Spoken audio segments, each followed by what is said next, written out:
সালামকে সাহাবায়ে কেরামরা প্রশ্ন করেছেন, ইয়া রাসূলুল্লাহ, বলে বলো একটা প্রশ্ন, বলে বলো কি প্রশ্ন? কিয়ামত ময়দান কায়েম হবে, কায়েম হবে। আদম থেকে ঈসা পর্যন্ত 1,23,999 জন নবীদের উম্মত উঠবে, বলে উঠবে। আপনার রাসূলের উম্মত উঠবে, বলে হ্যাঁ উঠবে। তো আপনার উম্মত তো গোটা পৃথিবী জড়িয়ে থাকবে, বলে থাকবে। আপনি মদিনায় রওজায়ে আতহার থেকে উঠবেন, হ্যাঁ।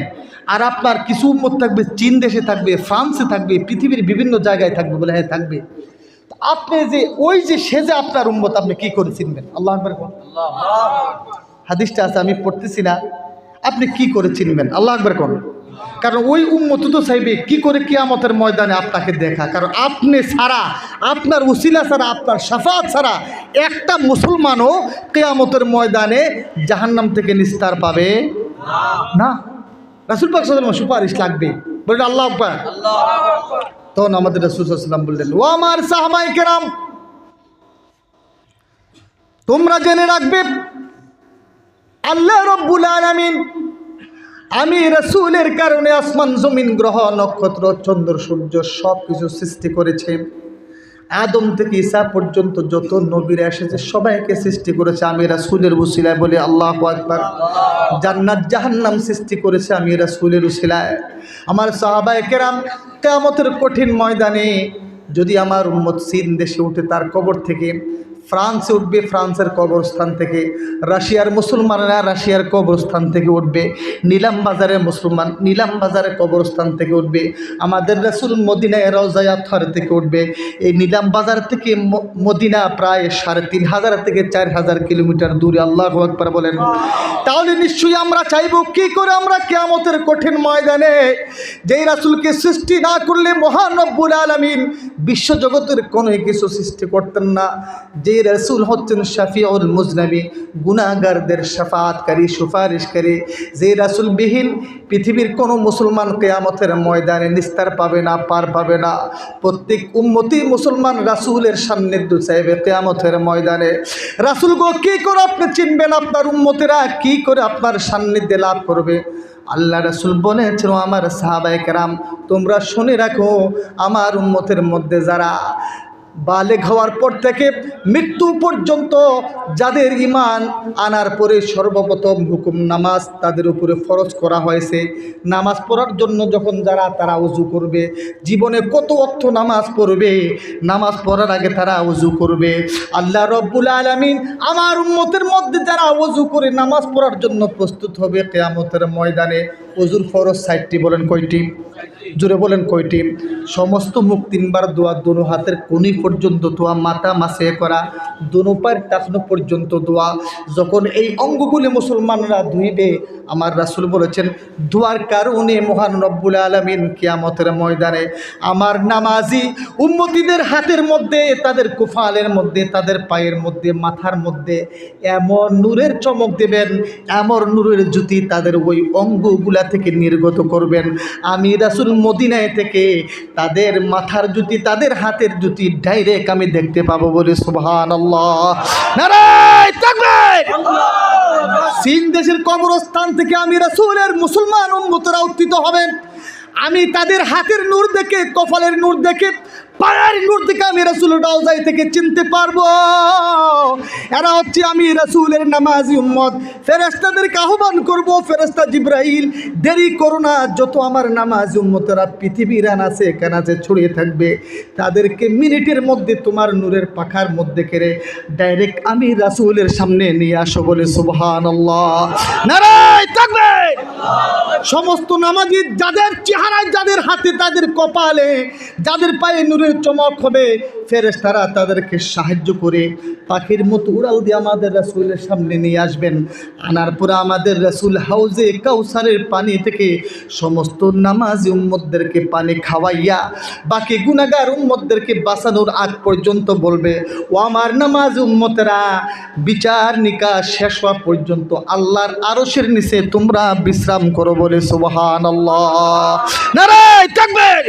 আল্লাহ রাব্বুল আলামিন সূরাতুল কাউসারের ভিতরে স্পষ্টভাবে জানিয়ে দেন, ইন্না আতাইনাকাল কাউসার। ওগো আমার হাবিব, দুনিয়ার কাফেররা কত কষ্ট দিয়েছে আপনাকে, আমি আল্লাহ কত মর্যাদা আপনাকে দিয়েছি। আমি আপনাকে আপনার উম্মতের কঠিন কিয়ামতের ময়দানে তাদেরকে হাউজে কাউসারের পানি পান করাইয়া তাদের কঠিন তৃষ্ণা নিবারণ করার জন্য আমি আল্লাহ আপনাকে হাউজে কাউসারের নদী দান করে দিলাম। বলে সুবহানাল্লাহ। ফাসাল্লি লিরাব্বিকা ওয়ানহার।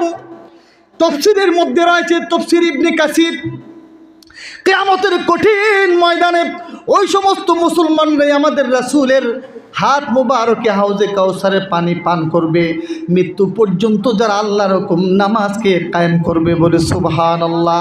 ওয়ানহার, এবং যারা কোরবানি করার সময় যখন আল্লাহর সেই পশুগুলি ক্রয় করে, হালাল টাকায় ক্রয় করে আল্লাহর নামে যখন মুসলমানরা ইখলাস নিয়তে কোরবানি দেবে, প্রত্যেকটা কোরবানি কিন্তু মুসলমান, প্রত্যেকটা নামাজ আদায়কারী মুসলমান কিয়ামতের ময়দানে রাসূলের দস্ত মুবারকে তারা হাউজে কাউসারের পানি পান করবে। বলে সুবহানাল্লাহ। একটু দুরূদ শরীফ পড়ে, আল্লাহুম্মা সাল্লি আলা সাইয়্যিদিনা মাওলানা মুহাম্মদ ওয়া আলা আলি সাইয়্যিদিনা মাওলানা। নারায়ে তাকবীর। ভাইরা, আমি বুনিয়াদ ইসলাম ওয়ালা খামস জাস্ট নামাজে আছি। Time is time, wait for none. সময় কারোর জন্য অপেক্ষা করে না। সারা রাত্রি ওয়াজ করলে যদি আমরা ফজরের নামাজ না পড়ি, এরকম কোটি ওয়াজ আমাদের কোনো ফায়দা দেবে না। কথা বলেন ঠিক কিনা? আমার আলোচনার শেষ প্রান্তে হাউজে কাউসারের নদী তাফসীর ইবনে কাসির বর্ণনা করেছেন, রাসূল পাক সাল্লাল্লাহু আলাইহি ওয়াসাল্লাম বলেছেন, আমি যখন মেরাজে গেলাম হাউজে কাউসার আমাকে দান করেছে, দেখলাম হাউজে কাউসারটা হচ্ছে একটা নদী। আল্লাহু আকবার বলেন। এই নদীর পানিগুলা হচ্ছে দুধের চেয়ে সাদা। বলে সুবহানাল্লাহ। জোরে কোন না সুবহানাল্লাহ। এবং মধুর চেয়েও মিষ্টি ওই পানিটা। আল্লাহু আকবার বলেন। জোরে কোন আল্লাহু আকবার। আমাদের রাসূল হাদিস বলে, হাউজে কাউসারের নদীর দুই পাশে আল্লাহ রাব্বুল আলামিন স্বর্ণ এবং রূপার এত গ্লাস পেয়ালা বাটিগুলা রেখেছেন, যে গ্লাস বাটির পরিমাণ আকাশে যত তারকা দেখা যায় সমস্ত তারকার চেয়েও বেশি হাউজে কাউসারের পাশে, তার পাশে অবস্থিত স্বর্ণের পেয়ালা এবং গ্লাসগুলি। বলে সুবহানাল্লাহ। বলে কেন? যে আমার উম্মত আল্লাহর হুকুম নামাজকে যারা প্রতিষ্ঠিত করবে, আমি রাসূল সাল্লাল্লাহু আলাইহি ওয়াসাল্লাম তাদেরকে ওই পেয়ালার দ্বারায় হাউজে কাউসারের পানি পান করাইব। আল্লাহ রাসূল বলেছেন, এক গ্লাস পানি পান করার পরে জান্নাতে যাওয়ার আগ পর্যন্ত কোনো মানুষের আর পিপাসা লাগবে না। বলে সুবহানাল্লাহ। জোরে বলেন না সুবহানাল্লাহ। ভাইরা আমার, শেষ আলোচনা। নামাজ পড়বেন তো ইনশাআল্লাহ? নামাজ পড়বেন তো? যাদের উপরে হজ ফরজ হবে জীবনে হজ আদায় করে নেবেন। আল হাজ্জু আলাল ফাওর ইনদাল হানাফ, ইনদা শাফি, হজ যখনই ফরজ হবে তখনই আদায় করা ফরজ। আর আমাদের ইনদাল আহনাফ বলে একটা সময় আদায় করলে হয়ে যাবে, কারণ আমাদের হায়াতের কোনো গ্যারান্টি নাই। যখনই আপনি মালে নিসাবের মালিক হয়ে যাবেন হজ আদায় করে নেবেন। জাকাত যদি ফরজ হয় প্রত্যেক বছর হিসাব করে 2.5 টাকা 52 রূপার পরিমাণ সমপরিমাণ টাকা আপনার লেনদেন খরচ প্লাস মাইনাস করে যদি থাকে, তাহলে আপনি 2.5 টাকা করে জাকাত গরিব মিসকিনদেরকে দিয়ে দেবেন। জাকাতের টাকা মসজিদে দিবেন না। এরপরে আরেকটা কাজ হচ্ছে রোজা। আমাদের সামনে রোজা আসতেছে 11ই মার্চ। আমরা সম্ভবত সোমবার দিবাগত রাত্রিতে সেহরি খাইমু এবং মঙ্গলবার 12ই মার্চ হয়তো আমাদের প্রথম রোজা হইতে পারে। বলুন ইনশাআল্লাহ। আপনারা সবাই রোজা রাখবেন, মনে রাখবেন, রোজা রাখবেন ইনশাআল্লাহ। রোজা রাখবেন। রোজার ব্যাপারে একটা কথা বলেই শেষ, 1 মিনিট। আল্লাহ রাসূল সাল্লাল্লাহু আলাইহি সাল্লাম বলেছেন, আল্লাহ নিজেই বলেছেন, আস-সাওমু লি ওয়া আনা আজজি বিহি। আল্লাহ বলেছেন, নামাজ আমার হুকুম, হজ আমার হুকুম, যাকাতও আমার হুকুম, রোজাও আমার হুকুম। তবে নামাজ যারা পড়ে এর ভিতরে রিয়া থাকতে পারে, হজ যারা করে তার ভিতরে অহংকার থাকতে পারে, যাকাত যারা আদায় করে তাদের প্রতি অহংকার থাকতে পারে।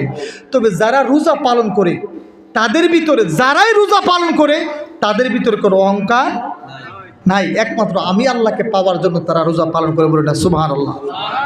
আর আল্লাহ রাসূল বলেছেন, যারা রোজা পালন করবে, আল্লাহ নিজেই বলেছেন, আস-সাওমু লি, রোজা আমার জন্য, ওয়ান আজিবিহি, এই রোজার সওয়াবের প্রতিদিন আমি আল্লাহ নিজ হাতে দেব, কোনো ফেরেশতার ভাইয়া দেব না। বলে সুবহানাল্লাহ। রোজা যারা রাখে তার পরিণাম আল্লাহ নিজ হাতে দেবেন। নিজ হাতে কি? আল্লাহু আকবার বলেন। নিজ হাতে আল্লাহ রাসূল বলেছেন যে লিস সাইমি ফারহা